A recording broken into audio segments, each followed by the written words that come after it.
राम राम आप सभी एस्पिरेंट्स को welcome to day 12th of late night study challenge. इस व्लॉग में मैं पढ़ रही हूँ परीक्षा धाम का ज्योग्राफी पार्ट में जो तालाब वाला जलप्रपात वाला चैप्टर है वो ये दोनों चैप्टर मेरे इस व्लॉग में ख़त्म हो जाते हैं और उसके बाद मैंने शायद सॉइल वाला भी चैप्टर कंप्लीट कर लिया।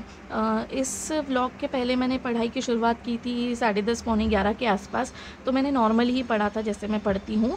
और फिर मुझे 12:30 के आसपास ना थोड़ा सा ऐसा लग रहा था कि अब हो गया, अब नींद आने लगी है, लेकिन खुद को पुश तो करना ही पड़ेगा क्योंकि अब दिन बचे हैं कम और पढ़ने का बचा है ज़्यादा, प्लस आपको रिवीजन भी करना है। जो चीज़ें हो गई है उसको ऐसे ही नहीं छोड़ सकते। अगर आपके 2 यूनिट 3 यूनिट कंप्लीट हो गए तो उसका रिवीजन भी ज़रूरी है। तो इसलिए खुद को पुश करने के लिए मैंने ये बनाई बहुत स्ट्रॉन्ग कॉफ़ी। ऊपर से आजकल तो मैंने शुगर भी छोड़ दी है तो वो बहुत ही ज़्यादा कड़वी बन गई थी, पर ठीक है, अगर कुछ दिनों के लिए कुछ महीनों के लिए ऐसा पीना भी पड़ा तो चल जाएगा। तो बहुत स्ट्रॉन्ग कॉफ़ी बनाई और फिर मैं लगभग 1 बजे के आसपास बैठ गई फिर से पढ़ने के लिए। और उसके बाद मैंने ये 2-3 चैप्टर कंप्लीट किए और मुझे ये रियलाइज़ हुआ कि परीक्षा धाम में ना इतने प्यारे मैनर में दिया गया है कि आप बहुत ईजीली एक पेज आपका कंप्लीट हो जाता है। बाकी बुक्स में एक पेज को 10 मिनट लग जाएंगे, पर इसमें बहुत जल्दी हो जाता है आपका। मेरा भी 1.5 घंटे का शायद ये व्लॉग मैंने बनाया है और इसमें मेरे 3 चैप्टर कंप्लीट हो गए और नोट्स के साथ साथ। ऐसा भी नहीं कि सिर्फ रीडिंग देंगे तो शायद और भी जल्दी हो जाएगा, पर वैसा मुझे याद नहीं रहता है, इसलिए मैंने नोट्स बनाना प्रेफर किया। तो मैंने उसके नोट्स भी बनाए, टेबल फॉर्म में चीज़ें लिखी ताकि मैं जब भी अब उसको पढूँ तो बहुत ईजीली और जल्दी से पढ़ सकूँ।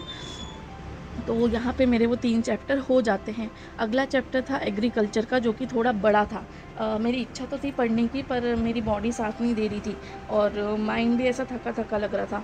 तो मैंने ये व्लॉग फिर 2:30 बजे के आसपास बंद कर दिया और सोचा कि अभी जो एग्रीकल्चर वाला चैप्टर है वो मैं नेक्स्ट डे पे करूँगी। तो अभी ज्योग्राफी वाले पार्ट में जो मेन 2 बड़े चैप्टर रहते हैं वो है एग्रीकल्चर वाला और फॉरेस्ट वाला। बाकी के चैप्टर तो छोटे छोटे ही है। थोड़ा सा क्लाइमेट वाला भी बड़ा है, पर वो मेरा पढ़ा है तो उसमें उतना टाइम नहीं लगेगा। उसके बाद थोड़ा ट्रांसपोर्ट वाला एक चैप्टर है, तो ये आई होप मेरा 1-2 दिन में पूरा एज अ होल कंप्लीट हो जाएगा।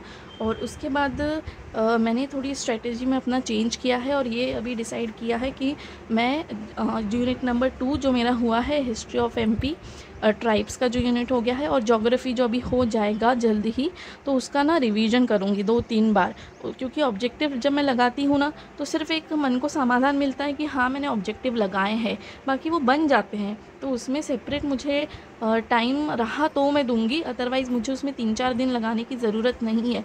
वो चीज़ मुझे लास्ट में करनी चाहिए, क्योंकि अभी मैं क्या कर रही हूँ, सिर्फ वो बुक या जो प्रिंट आउट में लेके आई हूँ उसको कंप्लीट करने के लिए कर रही हूँ कि मुझे वो कंप्लीट करना है ताकि मेरा ये सब्जेक्ट हो जाए। लेकिन अगर मैं ध्यान से सोचूं तो वो चीज़ ऑलरेडी मुझे बनती है, तो जो चीज़ बन रही है उसमें अभी 3-4 दिन देने का टाइम अपने पास है नहीं। इसलिए जो यूनिट हो गई है उसको ऐसे ही रिवाइज़ करते रहो 3 बार 4 बार, तो आपको वो ऑब्जेक्टिव खुद ही बनने लगेंगे और अगर टाइम रहता है तो हम उसको लास्ट में सॉल्व कर लेंगे। क्योंकि अभी मेरे बीच में कुछ दिन काफ़ी वेस्ट हो गए, जितना पढ़ना था उतना मैं पढ़ नहीं पाई, तो मैं थोड़ा पीछे आ गई हूँ। तो इसलिए मैंने ये स्ट्रेटजी में थोड़ा चेंज लाया है। अगर आपके पास टाइम है तो आप लोग ऑब्जेक्टिव्स लगाओ, क्योंकि उससे बहुत हेल्प हो जाती है। बाकी पर्सनली मुझे जब मैं हिस्ट्री के ऑब्जेक्टिव लगा रही थी तो मुझे ऐसा लगा कि मुझे इतनी भी ज़रूरत नहीं है फ़िलहाल ऑब्जेक्टिव्स लगाने की, मुझे रिवीजन की ज़्यादा ज़रूरत है। तो वो एक मैंने अपने स्ट्रेटजी में चेंज लाया है। मैं जैसे ही अब ये ज्योग्राफी वाला पार्ट मेरा हो जाता है तो मैं पहले ये तीनों मेरा जितना भी स्टडी आवर्स है तो उसको मैं 2 पार्ट में डिवाइड करूँगी। एक पार्ट में मैं रखूँगी तीनों यूनिट का रिवीजन 1 बार 2 बार 3 बार, और दूसरे पार्ट में मैं रखूँगी जो मेरी नई यूनिट चलेगी, जैसे अब चलेगा पॉलिटी, आईसीटी और साइंस। ये 3 यूनिट ऐसी है जो छोटी है और मुझसे जल्दी हो जाएगी क्योंकि इनका बेसिक नॉलेज मुझे है। और साइंस में मुझे थोड़ा टाइम लग सकता है क्योंकि परीक्षा धाम में हिंदी में दिया गया है, तो वो थोड़ा थोड़ा मुझे गूगल करके इंग्लिश में वर्ड्स लिखने पड़ेंगे, तो साइंस में थोड़ा टाइम लग सकता है। लेकिन आईसीटी और पॉलिटी का मेरा ठीक ठाक नॉलेज है तो वो मेरा जल्दी हो जाएगा। तो ऐसे 2 पार्ट में मैंने सोचा है कि मैं अपना स्टडी टाइम डिवाइड करूँगी और ये दोनों चीज़ें साथ-साथ चलने दूँगी। और हिंदी का जो है, कुछ दिनों से मैं हिंदी नहीं पढ़ रही थी, तो वो मुझे वापस से स्टार्ट करना है हिंदी, क्योंकि वो भी बहुत इम्पॉर्टेंट है, वो हम ऐसे छोड़ नहीं सकते। अगर फॉरेस्ट का प्रीलिम्स निकालना है तो आपको हिंदी पढ़ना ही पड़ेगा, बहुत ज़्यादा क्वेश्चंस आते हैं हिंदी से।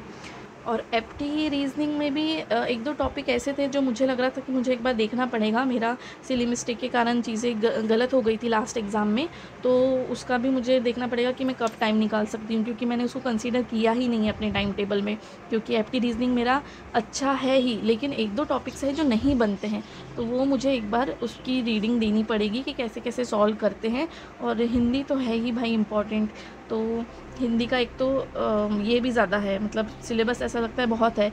विलोम हो गए, फिर अनेक शब्द के लिए एक शब्द हो गया, तो वो सब याद रखना, पर्यायवाची हो गए, और वो आइडियम्स एंड फ्रेजेस जो होता है वो सब हो गया, तो उसमें काफ़ी टाइम लगेगा। अब देखते हैं कैसे मैनेज हो पाता है इतनी चीज़ें।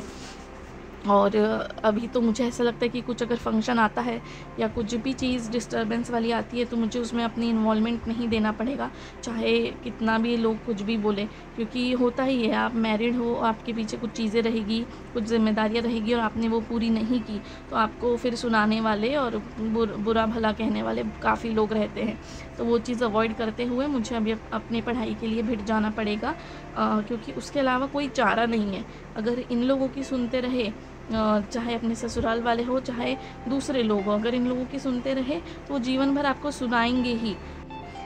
तो आप ही अभी सोचिए कि आपको बिना कुछ किए ऐसे ही रहना है और फिर इनके ताने सुनने हैं, या फिर कुछ अच्छा बन के दिखाना है। ताने तो ये फिर भी मारेंगे ही, लेकिन फिर आपको कोई फ़र्क नहीं पड़ेगा, आप उस लेवल पे पहुंच चुके होंगे। तो ये आप अपने मन में ठान लीजिए कि आपको क्या करना है, और उस हिसाब से अपने एक्शंस रखिए, तो बराबर चीज़ें लाइंड अप होती जाएगी और अपने आप चीज़ें बराबर होती जाएगी।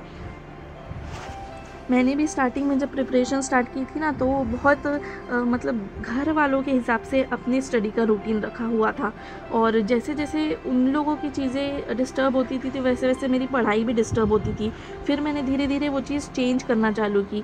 फिर मैंने अपनी पढ़ाई के हिसाब से घर वालों की चीज़ें मेंटेन करना चालू किया, कि मेरा अगर ये पढ़ने का टाइम है, समझो मैं 2 से 4 पढ़ती हूँ, तो उस बीच में घर का कोई काम नहीं करूँगी। मैं पहले ही सब चीज़ें सेट करके रख देती थी, और अगर उस बीच किसी को कोई काम आता था तो मैं क्लियर बोल देती थी कि ये चीज़ मैं बाद में करूँगी। ऐसा नहीं है कि आपको वो जिम्मेदारियों से हाथ झटक देना है, क्योंकि आप ऐसा नहीं कर सकते। आपका घर है, आपका परिवार है, आपका बेबी है, आपका हस्बैंड है, तो वो चीज़ों से आप पीछा नहीं छुड़ा सकते, लेकिन उसको मैनेज कर सकते हैं। अपनी पढ़ाई के साथ साथ उन चीज़ों को मैनेज करना आपको सीखना ही पड़ेगा। और पढ़ाई डिस्टर्ब भी नहीं होना चाहिए। ऐसा नहीं कि फिर 2 घंटे के लिए पढ़ने बैठे और उसमें 10 बार उठ ही रहे हैं क्योंकि कुछ ना कुछ काम आ रहा है। तो आपको अपने रूटीन को ऐसे एडजस्ट करना पड़ेगा कि आपकी पढ़ाई डिस्टर्ब ना हो। अगर आप भले ही आप 45 मिनट्स ही क्यों ना पढ़ रहे हो, लेकिन बिना डिस्टर्बेंस के पढ़ना बहुत ज़रूरी है।